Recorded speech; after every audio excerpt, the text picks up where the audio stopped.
Welcome back to my channel. ಹೊಸದಾಗಿ channel ನೋಡ್ತಾ ಇದ್ದರೆ ಸಬ್ಸ್ಕ್ರೈಬ್ ಮಾಡಿಕೊಂಡು ಸಪೋರ್ಟ್ ಮಾಡಿ ಸ್ನೇಹಿತರೆ. ಈಗ ವಾರಾಹಿ ನವರಾತ್ರಿಗಳು ನಡೀತಾ ಇದೆ. ವಾರಾಹಿ ನವರಾತ್ರಿಗಳಲ್ಲಿ ಐದನೆಯ ದಿನದಿಂದನೇ ನಮಗೆ ಪಂಚಮಿ ತಿಥಿ ಕೂಡ ಬಂದಿದೆ. ಎಷ್ಟು ವಿಶೇಷತೆ! ನಮಗೆ ಬೇರೆ ದಿನಗಳಲ್ಲಿ ನಾವು ಎಷ್ಟೇ ಒಂದು ಕೇಳಿಕೊಂಡ್ರೂ ಕೂಡ ಇಷ್ಟು ಒಳ್ಳೆಯ ಸಂದರ್ಭ, ಇಷ್ಟು ಒಳ್ಳೆಯ ದಿನ ನಮಗೆ ಮತ್ತೆ ಸಿಗುತ್ತೋ ಇಲ್ವೋ ಗೊತ್ತಿಲ್ಲ. ಆದರೆ ತಪ್ಪದೆ ವಾರಾಹಿ ನವರಾತ್ರಿಗಳು ಪ್ಲಸ್ ನಮಗೆ ಪಂಚಮಿ ತಿಥಿ ಎರಡೂ ವಿಶೇಷತೆಯನ್ನು ತಂದುಕೊಟ್ಟಿರೋದ್ರಿಂದ ತುಂಬ ಜನ ವಾರಾಹಿ ನವರಾತ್ರಿಗಳನ್ನು ನಾವು ಮಾಡ್ಕೊಳ್ಳೋದಕ್ಕಾಗಲಿಲ್ಲ, ಮಾಡಿಕೊಂಡ್ರೆ ಮತ್ತೆ ನಮಗೆ ಸಮಯ ಅವಕಾಶ ಈ ರೀತಿ ಅವ್ರದ್ದೇ ಆದ ಪ್ರಾಬ್ಲಮ್ಸ್ನ ಹೇಳ್ಕೊಂಡಿದ್ದಾರೆ. ಅದನ್ನು ಬಿಟ್ಟು ತುಂಬ ಅದ್ಭುತವಾದ ಒಂದು ದಿನವನ್ನು ಕೂಡ ತಿಳಿಸ್ಕೊಡಿ ನಮಗೆ. ಅಷ್ಟೇ ವಿಶೇಷತೆ ಇರುವಂಥ ದಿನದಲ್ಲಿ ನಾವು ಕೂಡ ಒಂದು ದಿನನಾದರೂ ಮಾಡ್ಕೊಳ್ತೀವಿ ಅಂತಂದ್ಬಿಟ್ಟು. ಪಂಚಮಿ ತಿಥಿ ಅಂದ್ರೇ ನಮಗೆ 5 ಸಂಖ್ಯೆಗಳಿಂದ ಕೂಡಿ ಬಂದಿರುವಂಥದ್ದು. ವಾರಾಹಿ ದೇವಿಗೆ ತುಂಬ ಶಕ್ತಿ ಇರುವಂಥ ಒಂದು ದಿನ. ಇಲ್ಲಿ ನಾನು ನೋಡಿಸ್ತಾ ಇದ್ದೀನಿ ನೋಡಿ, ಒಂದು 5 ಥರ ಎಲೆಗಳು. ಈ ಎಲೆಗಳು ಬಂದು ವಾರಾಹಿ ದೇವಿಗೆ ತುಂಬ ಹತ್ತಿರ, ತುಂಬ ಪ್ರೀತಿಯ ವಸ್ತುಗಳಾಗಿರೋದ್ರಿಂದ ವೀಳ್ಯದೆಲೆ ಒಂದು ತಗೊಳ್ಳಿ, ಹಾಗೆ ಬೇವಿನ ಸೊಪ್ಪು ಒಂದು ಸ್ವಲ್ಪ ಅಥವಾ 5 ಎಲೆಗಳು. ಈ ಒಂದು ಹೈಬಿಸ್ಕಸ್ ಅಂತ ಹೇಳ್ತೀವಿ ನೋಡಿ, ಅಂದರೆ ದಾಸವಾಳ, ಅದರ ಎಲೆಗಳು 5 ಸಿಕ್ಕಿದ್ರೆ ಎಲ್ಲ ರೀತಿಯ 5 ಎಲೆಗಳು. ಈ ಗೋರಂಟಿ ಎಲೆಗಳು ಅನ್ನೋದು ಕೂಡ ತಾಯಿಗೆ ತುಂಬ ಪ್ರೀತಿ ಸ್ನೇಹಿತರೆ. ನಿಮ್ಮ ಮನೆಗಳ ಹತ್ರ ಅದೇನಾದರೂ ಇದ್ದರೂ ಅದನ್ನು ಒಂದು 5 ಎಲೆಗಳು ತಗೊಳ್ಳಿ. ಗೋರಂಟಿ ಆಯಿತು, ದಾಸವಾಳದ ಎಲೆ ಆಯಿತು, ವೀಳ್ಯದೆಲೆ ಆಯಿತು, ಬೇವಿನ ಎಲೆ ಆಯಿತು, 4 ಆಯಿತು. ಇನ್ನು 5ನೇದು ಬಂದು ದೊಡ್ಡ ಪತ್ರೆ ಅಂತ ಏನು ಕರಿತೀವಿ, ಪ್ರತಿಯೊಬ್ಬರ ಮನೆ ಹತ್ರನೂ ಇಟ್ಟೇ ಇರ್ತೀರ ಸ್ನೇಹಿತರೆ. ಅದು ಇದ್ದರೆ 5. ಅಕಸ್ಮಾತ್ ನಿಮಗೆ ಇದರಲ್ಲಿ ಯಾವುದಾದ್ರೂ 1 ಅಥವಾ 3 ಸಿಕ್ಕಿದ್ರೂ ನೀವು 5 ತಗೊಳ್ಳಿ. ಅಥವಾ ಈ ಎಲೆಗಳೇ ಸಿಗಲಿಲ್ಲ ನಮಗೆ, ನಾವು ಏನು ಮಾಡೋದು ಅನ್ನೋರು ನೀವೇನು ಬೇಜಾರು ಮಾಡಿಕೊಳ್ದೆ ₹5 ಕಾಯಿನ್ನು ಈ ರೀತಿ ಗೋಲ್ಡ್ ಕಲ್ಲರಲ್ಲಿ ಇರುವಂಥ 5 ನೀವು ಗೋಲ್ಡ್ ಕಾಯಿನ್ಸ್, ಅಂದರೆ ಈ ಕಲ್ಲರಲ್ಲಿರೋದು ಸ್ನೇಹಿತರೆ, ₹5 ಕಾಯಿನ್ಸನ್ನು ನೀವು ತಗೊಳ್ಳಿ. ಬಂಗಾರದ ಕಲ್ಲರ್ ಇರುತ್ತಲ್ವ, ಆ ಥರ ಇರುವಂಥದ್ದನ್ನು ನೀವು, ಅದು ಸಿಕ್ಕಿದ್ರೆ ಆ ಎಲೆಗಳಲ್ಲೇ ನೀವು ಒಂದು ದೀಪನ ಹಚ್ಚಿ, ಒಂದು ಪ್ಲೇಟ್ ಇಟ್ಬಿಟ್ಟು, ತಾಮ್ರದ ಪ್ಲೇಟೋ, ಅಡಿಕೆ ಪ್ಲೇಟೋ ಅಥವಾ ನೀವು ಹಿತ್ತಾಳೆ ಪ್ಲೇಟೋ ಯಾವುದಾದ್ರೂ ಇಡಿ.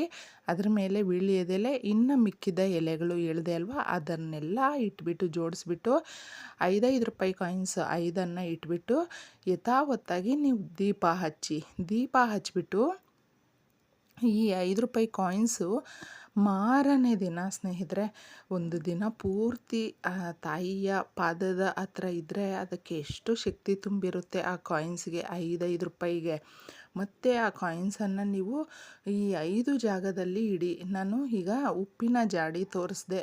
ಪ್ರತಿಯೊಬ್ಬರ ಮನೆಯಲ್ಲೂ ಉಪ್ಪಿನ ಜಾಡಿ ಇರುತ್ತೆ. ಆ ಜಾಡಿಯ ಕೆಳಗೆ ಒಂದು ಪ್ಲೇಟ್ ಇಟ್ಬಿಟ್ಟು ಅದರ ಕೆಳಗೆ ಇಡಿ. ಉಪ್ಪೊಳಗಡೆ ಇಡೋಕ್ಕೆ ಹೋಗ್ಬೇಡಿ, ಜಾಡಿಯ ಕೆಳಗೆ ಇಡಿ. ಹಾಗೆ ಇನ್ನೊಂದು, ನಾವು ಅಕ್ಕಿ ಒಂದು ಬಾಕ್ಸಲ್ಲೇ ಇಡ್ತೀವಿ ಅಥವಾ ಗೋಣಿ ಚೀಲದಲ್ಲೇ ಇಟ್ಕೊಂಡಿರ್ತಾರೆ, ಅದ್ರ ಒಳಗಡೆ ನೀವು ₹5 ಕಾಯಿನನ್ನು ಇಡಿ.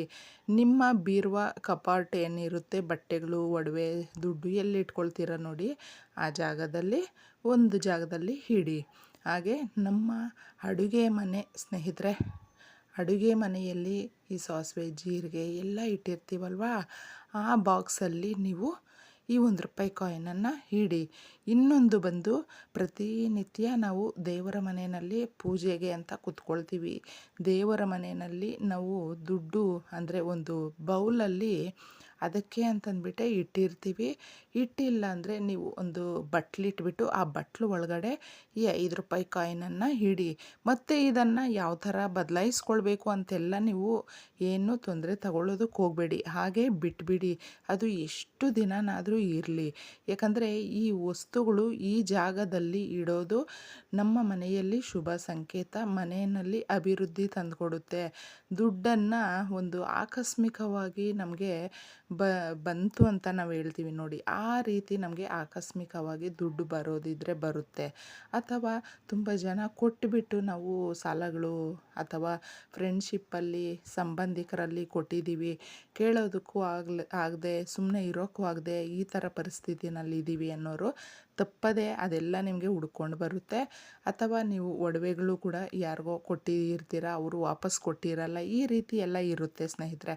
ಅದು ಎಲ್ಲನೂ ಒಂದು ಥರ ಏನಂತೀವಿ, ಅದೆಲ್ಲ ಅಲ್ಲೇ ಸ್ಟ್ರಕ್ ಆಗಿಬಿಟ್ಟಿರುತ್ತೆ. ಬ್ಲಾಕೇಜ್ ರಿಮೂವ್ ಆಗಿ ಮತ್ತೆ ಅದೆಲ್ಲ ಹುಡ್ಕೊಂಡು ನಮಗೆ ಬರುವಂಥ ಒಂದು ಸಂದರ್ಭಗಳನ್ನು ತಂದುಕೊಡುತ್ತೆ. ಅಷ್ಟು ಶಕ್ತಿದಾಯಕವಾದ ಈ ಪರಿಹಾರಗಳನ್ನ ಈ ಪಂಚಮಿ ತಿಥಿ 5ನೇ ದಿನ ಆಗಿರೋದ್ರಿಂದ ವಾರಾಹಿ ದೇವಿಗೆ 5 ಸಂಖ್ಯೆಗಳಲ್ಲಿ ಕೂಡಿರುವ ಒಂದು ಏನೇ ಒಂದು ನೀವು ನೈವೇದ್ಯ ಈ ಥರ ಪೂಜೆಗಳು ಮಾಡ್ಕೊಳ್ಳೋದ್ರಿಂದ ಬಹಳ ಅದ್ಭುತವಾಗಿರುತ್ತೆ. ಅದಕ್ಕೆ ಮಿಸ್ ಮಾಡ್ಕೊಳ್ಳೋದಕ್ಕೆ ಹೋಗಬೇಡಿ ಸ್ನೇಹಿತರೆ. ಯಾಕಂದರೆ ಎಷ್ಟೋ ಒಳ್ಳೆಯ ದಿನಗಳು ಅಂತ ನಮಗೆ ಸಿಗೋದು ತುಂಬ ಕಡಿಮೆ ಆಗಿರುತ್ತೆ. ಇಷ್ಟೇ ಸುಲಭವಾದ ವಿಧಾನ. ಈ ವಿಡಿಯೋ ನಿಮಗಿಷ್ಟ ಆಗಿದ್ದರೆ ತಪ್ಪದೆ ನಮ್ಮ ಚಾನಲ್ಗೆ ಸಬ್ಸ್ಕ್ರೈಬ್ ಮಾಡ್ಕೊಳ್ಳಿ. ನಿಮ್ಮ ಅನಿಸಿಕೆ ಅಭಿಪ್ರಾಯ ಕಮೆಂಟ್ ಮುಖಾಂತರ ತಿಳಿಸಿ. ನಾನು ಸಿಗ್ತೀನಿ ಮುಂದಿನ ವಿಡಿಯೋನಲ್ಲಿ. ಅಲ್ಲಿವರೆಗೂ ಎಲ್ರಿಗೂ ಧನ್ಯವಾದಗಳು.